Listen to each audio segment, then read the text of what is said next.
জিজু সেনগুপ্তর কি রোল থাকবে সেটা নিয়ে সত্যি এক্সাইটেড, কারণ এখনো পর্যন্ত জিজু সেনগুপ্তকে একটুও দেখানো হয়নি।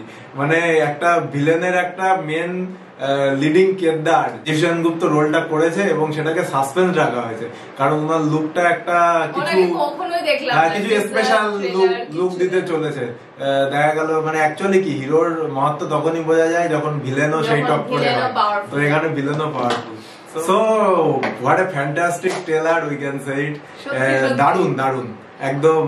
অনেকে একটা কথা বলছিল যে জিনিসপত্রের মধ্যে কেজিএফ 1-2 সাথে ব্যাপার আছে, কিন্তু একটা কথা বলি, কোন শর্ট একটু মনে হচ্ছে যে আমরা কেজিএফ এ দেখেছি, আদারওয়াইজ পুরো স্টোরিকে আমার একদম ইন্ডিপেন্ডেন্ট এবং ইউনিক মনে হয়েছে। আর আমার তো ট্রেলার দারুণ লেগেছে, এর মধ্যে আরো অনেক আলাদা আলাদা টার্ন টুইস্ট এরকম অনেক কিছু আছে। একবার এক জায়গায় পলিটিক্যাল পার্টি দেখালো, তো আমি জানি না তুফান নিজে দাঁড়িয়ে পলিটিক্যাল পার্টি জয়েন করেছে কি পরে, অথবা আর একটা জিনিস যেটা মনে হচ্ছে সেটা হচ্ছে মিমি কাইন্ড অফ ভিলেন, মানে তুফানের অপোনেন্ট পার্টি থেকে এসে তুফানের সাথে এরকম একটা কিছু হতে পারে। আর তবে মনে হয় মাসুমা আর শাকিব খানের ছোটবেলাকার প্রেম, যেটা পরে হয়তো পরিণতি না পেলেও একে অপরের টাচে থাকে, সাহায্য করে যায়। আর যেটা যিনি চঞ্চল চৌধুরী আর কি, ওনার দারুণ অ্যাক্টিং করে, ঠান্ডা অভিনয় খেয়ে দেবো, আমার খুব ভালো লাগছে।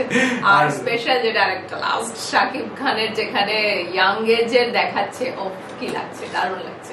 ট্রেলারে ফার্স্ট যেখানে কোয়েল কুকুতে মিমির এন্ট্রি, ও লাগে ওরা ধরাতে মিমিকে যা লাগছিল সেটাকে যদি 5 out of 10 দিই, তাহলে এটাকে তো 9.5 out of 10 দিই। হ্যাঁ, গানটা দারুণ লাগছে, এমনিতে দেখতে লাগছে মিমিকে।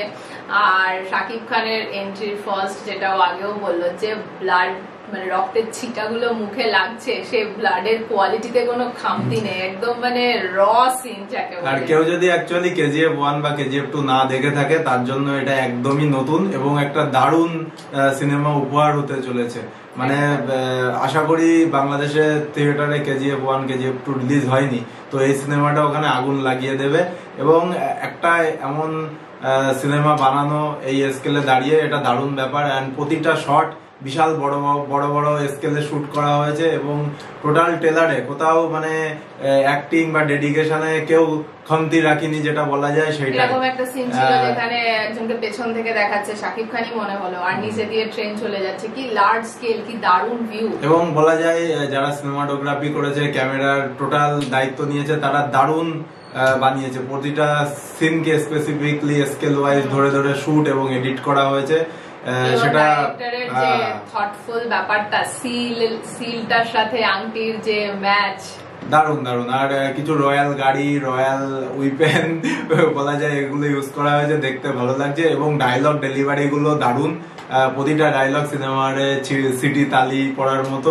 এবং হতে গেলে কিন্তু অ্যাটিটিউড লাগে, চোখ লাগে, এবং সেই অ্যাটিটিউডটা শাকিব খানের মধ্যে এখানে দেখা যাচ্ছে। এবং কুটে ভরে ভরে বেরোচ্ছে। নিজেও যে বহু ডেডিকেশন দিয়েছে, লম্বা চুল বানিয়েছে, ছোট চুলেও কিছু অ্যাক্টিং আছে, এবং তার সাথে নিজের ফিজিকটাকেও মানে বডিটাও একটু বিল্ড আপ করেছে। এগুলো দেখে ওভারঅল দারুণ লাগছে টোটাল ট্রেলার এবং প্যাকেজটা। শাকিব খানের কিন্তু 3 টাইপের বয়স দেখানো হয়েছে, একটা 15 বছরের বাচ্চা, একটা ইয়াং জেনারেশন, কিভাবে উনি মানে ইয়াং এজ যেটা হয়তো 20-25 হবে উঠে এসেছে, এবং তারপরে এই যে সাকসেসফুল শাকিব ন্যাশনাল লেভেলে খেলছেন, ডিস্ট্রিক্ট লেভেল না ন্যাশনাল লেভেল, এবং তার সাথে যে একটা ছোট গ্রামের ছেলে থেকে পুরো ন্যাশনাল লেভেলের প্লেয়ার। প্লাস যেটা বিভিন্ন স্টেজে যেটা দেখানো হয়েছে যে একটা আপলিফটিং মানে ওপরে উঠছে, সেই জিনিসটা সিনেমা হলে দেখতে দারুণ লাগবে। এবং এই যে হিরো আর ভিলেনের যে টক্কর, সেটাও এখানে কাটে কি টক্কর হবে এটাও দেখে বোঝা যাচ্ছে। এবং পলিটিক্যাল ইন্টারভেন্স তো থাকবেই, আর তার সাথে যেটা না বললেই নয়, ব্যাকগ্রাউন্ড মিউজিক যিনি দিয়েছেন দারুণ দারুণ দিয়েছেন, দারুণ। মানে এখানে ব্যাকগ্রাউন্ড মিউজিকটা টোটালি ডিফারেন্ট লেভেল, ওটা কেউ বলতে পারবে না কোথা থেকে কপি করেছে বা কিছু করেছে। ওটা মিউজিকটা সাইলেন্ট থেকে নিজের কাজ করে যায়। যদি আপনি ডাইরেক্টর ট্রেলারে বা ফুল মুভিতে যা দেখাতে চেয়েছে আপনি যদি সেটাই বুঝছেন, তাহলে আপনি জানতেও পারবেন না যে এর পেছনে একটা বড় হাত কিন্তু ব্যাকগ্রাউন্ড মিউজিকের আছে।